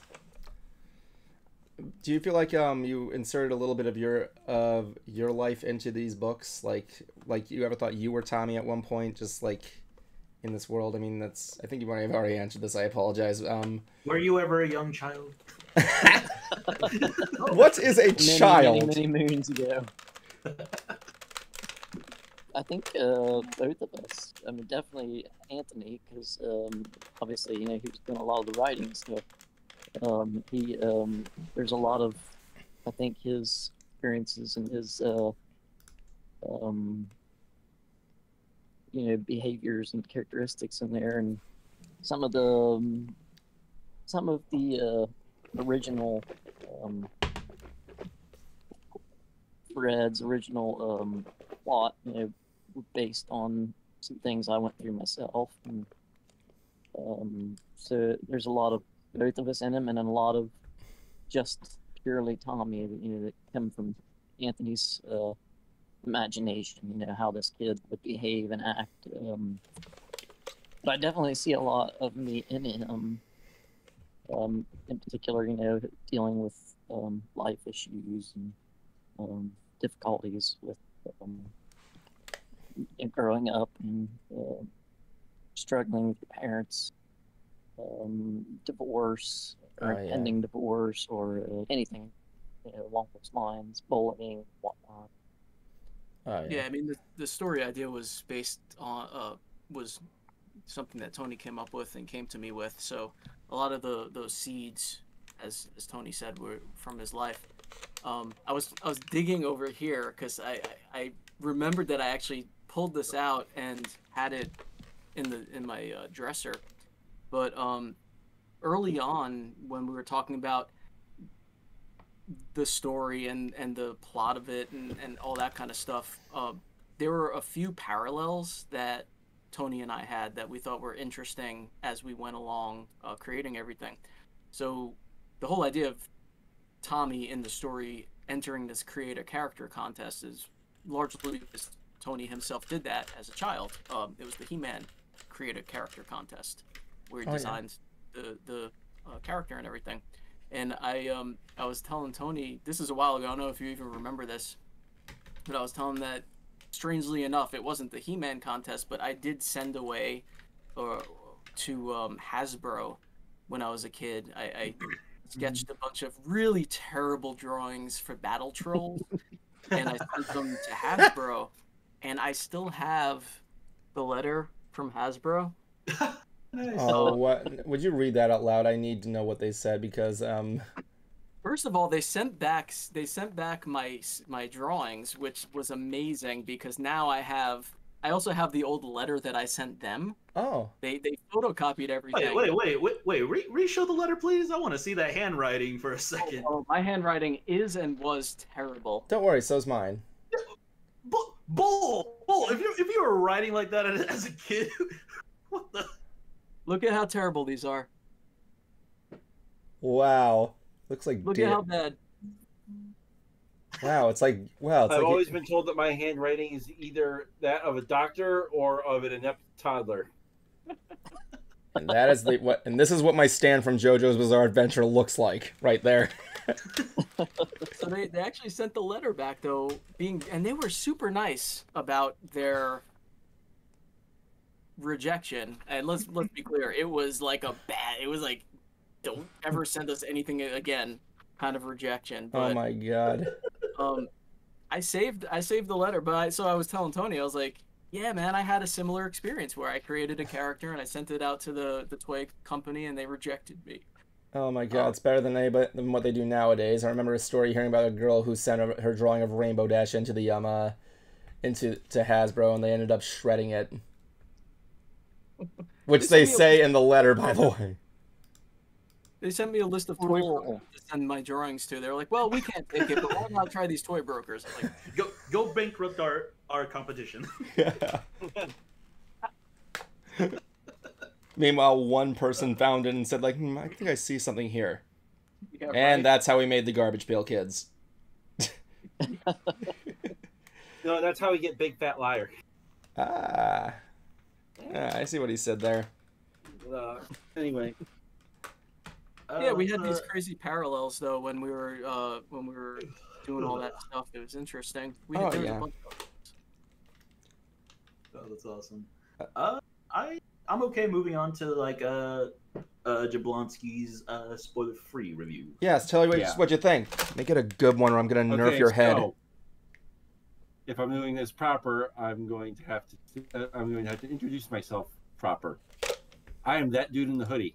Currently not in the hoodie, but anyways, and my review of Tommy in the Order of Cosmic Champions is actually really good. Oh, thank God! It's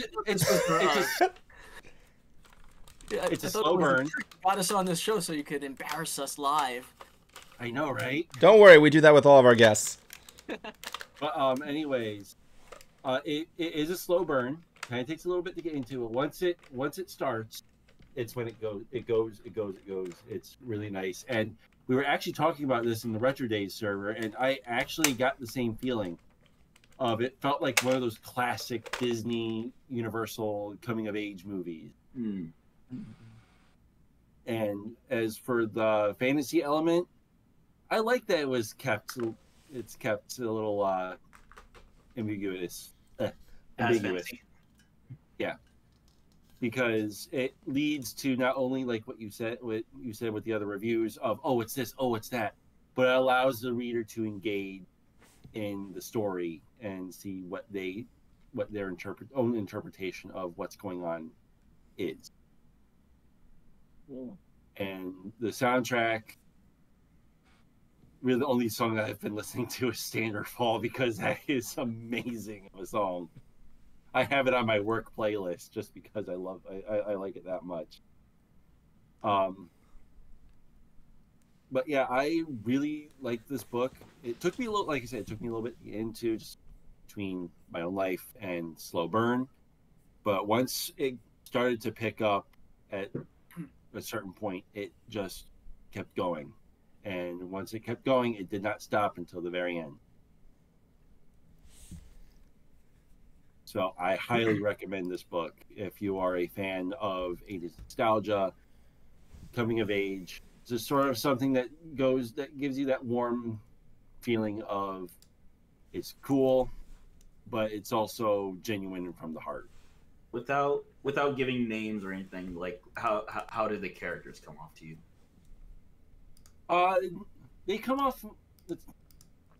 Like you said, it plays off like a classic 80s coming of age film, and it goes with that. You know the character and the main character and their situation and their escape.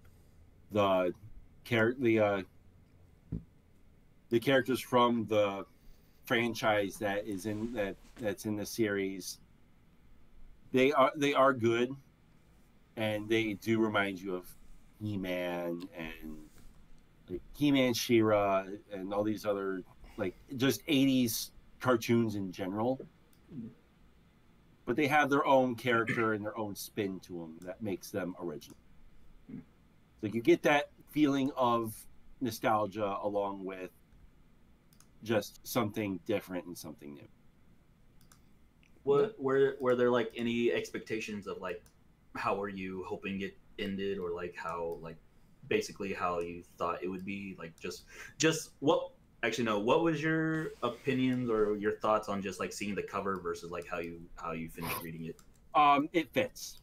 It 100% fits, and it more fits with the beginning of the book, just because it's set out on it's kid in front of the TV with everything around, and it plays out it plays out like you would expect throughout, but at the same time there's that fantasy element that gives it its own identity a little bit. I kind of got a little bit of Page Master from it, just a hint because of that element. I was about to say, Page Master was like the first thing that came to my head here. I'm actually showing off their website right now, where you can actually see some trailers, designs, and all, and some interesting stuff. You can even purchase some of the action figures used in the book right here. But yeah, overall, it's awesome, and I'll get a hardcover copy and put it up. Oh, look at that! They even have a Discord page. You guys should join it. It looks awesome. Yes, it's one that funny enough, actually, too. There's that one, and there's also there's or the Order of Cosmic Champions Discord, and and also plugging in another one of Tony's little projects are the Retro Days Discord server, which I briefly mentioned in my review, and that one is more just nostalgia based. It's not, we have like maybe a channel or two about Order of Cosmic Champions, and if you like retro stuff, I highly get on recommend. Justin's bad side there, because he's in charge there. So. Trust me, Tony, you are the big cheese. I'm just the lemming that runs it. Trust me. When you're not around. Trust me, Jablonski. Jablonski knows his like nostalgic stuff. So I believe every word he's saying here. I mean, we feed him retro commercials for substance on our group chat. Every once in a while, I'm like, time to feed Jablonski. I've been writing on Retro Days for, what is it, about 1 billion years. I want to say a good... Since I was a wee lad. Since the dawn of time, I was watching nostalgic commercials. Let me see if I can pull it up. On my Flintstones TV. Since before he had a beard. Yeah, before I had a beard. Nice. Let's do this. Yeah, before he evolved into Anthony. From 2013, actually. So I've been on that site for almost a decade. That's over a decade. Not almost. That's over a decade. No, I said 2013. 2013. Oh, I thought you said for 13 years. Oh, No. I thought you said for 13 years. No, because my Snick article is from 2013. Snick, yes, the villain from my pet, not My Pet Monster. I'm a friggin', what was that one movie where the kid finds the monster under his bed? Little Monsters. Little Monsters. Thank you. Yeah. With Howie Mandel. No. Yes. Yeah, that was Howie Mandel. Yeah. Oh my god. Jablonski. So who would you feel like this would be more like? Who would you recommend this book to more besides a young adult or anything like that? Like who would you? Jablonski. Everyone. Recommended to everyone. Oh yeah, absolutely everyone. Well, I am gonna put a Nerf dart in your head if you don't stop reading my actors. That's my job. That's who the authors recommended to. Jablonski, you tell everybody. I honestly do agree with him that it's for everyone. But no, I'm asking. It's for the young. It's for the young at heart. Who would you give it to though? I'm saying who I would give it to. Say it right. Because I agree. So no real answer. Just copy. Yeah, I got it. Just copy. Very good. It's for the young at heart. It's for the young. Anyone that likes that enjoys just plain old nostalgia and just kind of likes going down through that little memory lane. And people who will buy the adult kids menu at McDonald's got it. We're reading this book with my Big Mac in my That's a callback. Happy Meal. Oh my god, there's this YouTuber I watch once in a while named Rebel Taxi, who has one of the best openings to any of his videos, where it just shows him going to a Blockbuster getting movies. He opens a game package. It shows like codes on a piece of paper. He's putting the Tostito chips in the bowl. It's that kind of stuff. That sounds like a perfect night. Yeah, just look up Rebel Taxi and look up the intro to any one of his videos. It's amazing. Juice and Jam time. Nice. Yeah, realistically speaking, it's not actually for everyone. I mean, there certainly are people who don't get it. Really, it doesn't jive with them so much. I can't say who those people are necessarily. I can say who they are, as we say in Latin, a Dorcas Malorcus. Mm-hmm. AKA Evan. If you lived, I would say if you lived through the 80s as a kid, then this book would be right up your alley. Fuck off. Dude, I'm from the 90s and I think it's up my alley. Kuma, get back in your seat. You're not done. I know, I'm from the 90s as well. Hey, I'm from the 90s and I still find this book interesting and appealing to me in some reason. Like growing up in the 90s, most of what you watched was 80s cartoons. Definitely. I can't really say much because I'm reruns or new. Okay. What were the 90s except just an extension of everything that made the 80s good? Just to the extreme. Thanks, Tony, because now there's one less article I have to write. Because I was actually about to write something like that. The 90s, it's like the 90s actually were the 90s actually the 90s, and the 90s actually end in 2000. Were the 90s the extension of the 80s? Yeah, they were. I consider it. Yeah, maybe for every decade until it gets to the 5th year of that new decade, I would say everything is still just a mashup from the old decade. Yeah. I use that loophole quite often when I'm writing for the 80s exchange, which is supposed to only be articles kind of around the 80s, And every once in a while, I kind of like, there's like 90, 91, 92, and I'm like, close enough. Oh my I god. make that Sure. choice. Like I was watching Mystery Science Theater one time, and I remember this one jingle they did. It's the 80s. Do a lot of coke and vote for Ronald Reagan. Oh my god, my 80s slang is just like it was like way beyond my head, honestly. I used to say that the 90s were like the 80s. We had just more ring pop commercials. I don't know why that commercial stood out to me the most, but it just did. Yeah. But yeah, it's pretty cool with the book idea and everything. Like, Yes, I love it. Just one finishing a book, or one writing a book, two finishing it, then three publishing it. This book is amazing. How does one obtain said book? Yes, tell us. Tell us how you obtain said book. Nostalgic wizards. Thank you. You could buy it almost anywhere, which is pretty cool, I think. So you could head to either the orderofcosmicchampions.com webpage. You have them on there, right, Tony? Yeah. Well, I links to You have it. links on there. You could go there. You could go to Amazon, Target, Barnes and Noble, Books a Million. BAM is Books a Million. That's the same thing, right? Yeah, BAM's Books a Million. Whatever. If you go to my webpage, you could get a signed copy. I'm selling signed copies. I thought Tony was going to do the same. Are you going to sell signed copies? If they want them.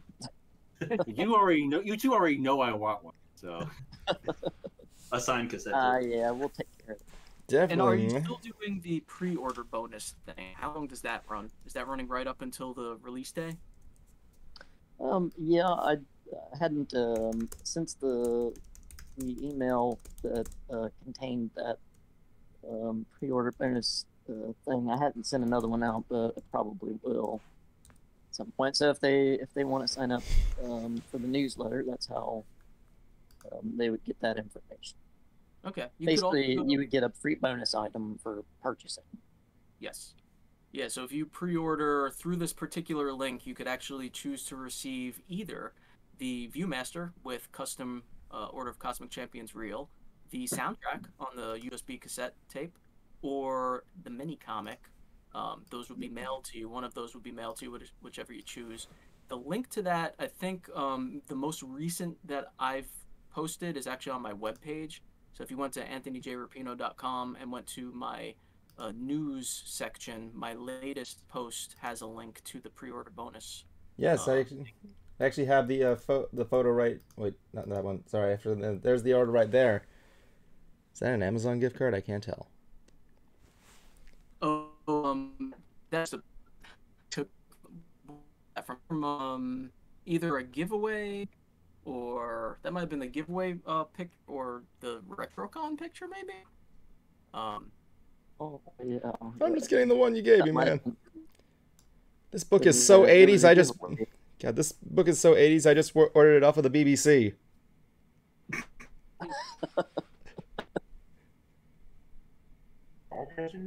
There's nobody else on the BBC.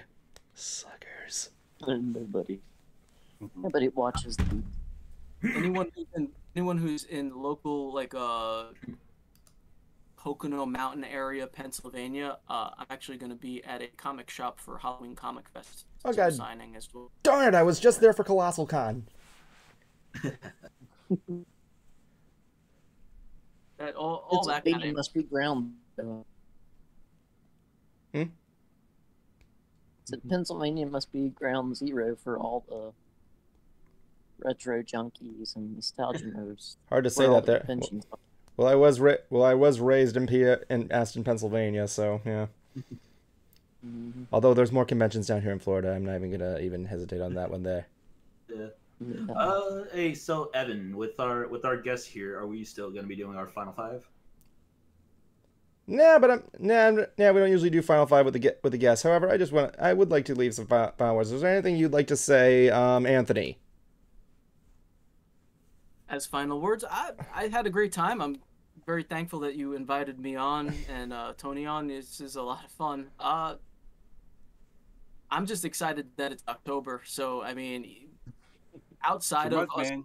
outside of us, heavily promoting Tommy and Order of Cosmic Champions, get it now at Barnes & Noble, I would just like to say happy Halloween and enjoy October for every second that you can, because it'll be gone before you know it, and then we'll be mourning its loss. Oh, never Sorry, I mind. love Halloween. Sorry, did I say the BBC? I meant the BBS. My bad.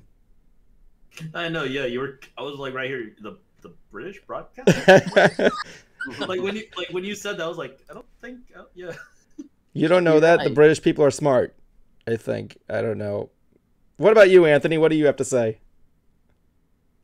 Well, I would just mirror what the other Tony said, and appreciate you guys having us on, and if you're into nostalgia, any of the listeners, viewers are into that sort of thing, or just looking for a good story, then hopefully that's what we put together here.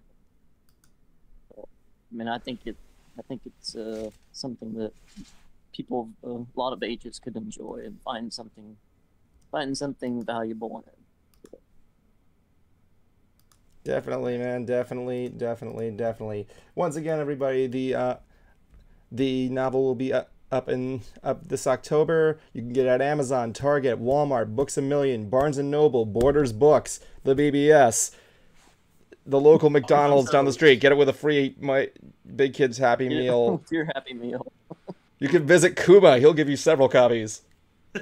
His website, you can get signed copies. Jablonski, he basically breathes nostalgia, so you might need to feed him a couple times and maybe something will come out. I don't know. You can get, and like I said, you can check out their website at Order of the Cosmic Champions, where you can also join their Discord group for more updates. They also got their Facebook, their Twitter, their MySpace. Are you that 80s? Kind of 80s? No. Dude, Does MySpace still exists? I'm afraid so. Yep. Oh wow. Wow. Afraid so. Yeah, I know. They update their Facebook page like every once in a while. Just to let people know they're still there. Yep. Different image of Tom every now and then.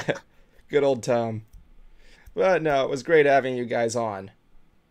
Thanks so much for Get out of my house now. Yeah, thank you. Get out of my house. Never. We're squatting. Get out. He thinks I'm being funny with him. He thinks I'm being funny. Oh, I know you. I know who you are. Yeah, he doesn't know who I am. And he clearly I know does who not. you are. Do you know who I am? The one who knocks. I'm the one who knocks. But you think, but do you know Muffin Man? that was gonna be my second response if you said it again. Get the goddamn hell out of my house! It's the end of the show, so don't blow it. It's the end of the show, so don't blow it. It's the end of the show, so don't blow it. End it right.